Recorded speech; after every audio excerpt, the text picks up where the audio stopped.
Hello दोस्तों, आज हम समझेंगे कि कोऑर्डिनेट ज्योमेट्री के त्रिभुज का क्षेत्रफल कैसे ज्ञात किया जाता है। तो सबसे पहले आप देखिए, जैसे दिया हुआ है यहाँ क्वेश्चन दिया है, उस त्रिभुज का क्षेत्रफल ज्ञात की करे जिसके शीर्ष -5 -1 और 3 और -5 तथा 5 2 दिया हुआ है।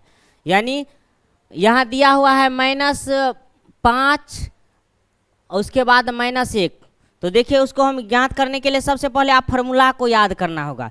तो फार्मूला को याद करने के लिए मैं एक ट्रिक के माध्यम से आपको फार्मूला याद करने का ट्रिक बताता हूँ। देखिए, सबसे पहले आपको याद करना होगा, ये याद करना एक लॉजिक नंबर है, वह है 23 31 12। आपको ये याद रखना होगा, 23 31 12 आपको याद करना है। उसके बाद आप ज्ञात कर सकते हैं। तो 23 31 12 आपको याद रखना है। तो देखिए, सबसे पहले 23 31 12 याद करके आप कैसे फार्मूला बैठाएंगे तो देखिएगा। तो सबसे पहले यहाँ हम देखेंगे x1 x2 का पहले मान पहले लिख लेते हैं। तो यहाँ देखिए x1 बराबर, तो देखिए x1 बराबर इसमें जो है यह हुआ x1 का वैल्यू, तो x1 का वैल्यू हुआ -5।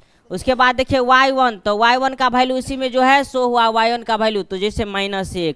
उसके बाद देखिए x2 का वैल्यू, तो x2 का वैल्यू ये हुआ बराबर 3 और y2 का वैल्यू हुआ, तो देखिए ऐसे हुआ -5। फिर देखिए x3 का वैल्यू हुआ, तो x3 का वैल्यू हुआ 5 और y3 का वैल्यू हुआ, तो y3 का वैल्यू 2 हुआ। आप देखिए, हम बताया हूं कि एक लॉजिक नंबर के माध्यम से हम सूत्र का ट्रिक जानेंगे। तो 23 31 12, तो सबसे पहले देखिए आप त्रिभुज का क्षेत्रफल बराबर होता है 1/2। आप देखिए 1/2 इंटू x1। उसके बाद देखिए इसमें लगाना है जैसे y2 - y3।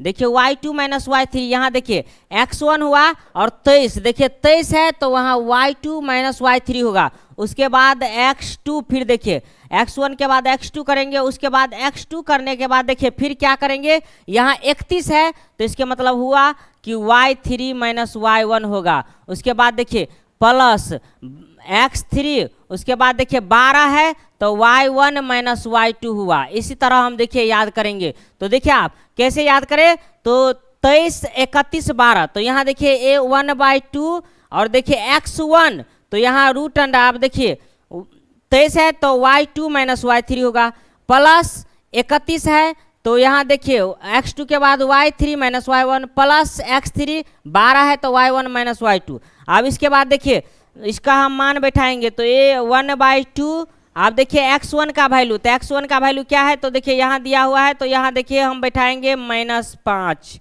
उसके बाद देखिए y2, तो y2 का मान देखिए -5 है। उसके बाद देखिए y3, तो y3 का मान ये फार्मूला वाला माइनस हुआ, ये 2 हुआ। उसके बाद देखिए प्लस x2, तो x2 का मान क्या है 3। उसके बाद देखिए y3, तो y3 का मान 2 है। उसके बाद देखिए y1, तो यहाँ देखिए ये माइनस है, ये फार्मूला वाला, तो माइनस माइनस हो जाएगा प्लस, तो +1 कर देंगे इसी जगह। अब इसके बाद देखिए प्लस x3, तो x3 का मान है 5 और उसके बाद देखिए y1, तो y1 का मान है -1 और उसके बाद देखिए y2, तो y2 यहाँ माइनस है और यहाँ भी माइनस है, तो माइनस माइनस +5 हो जाएगा।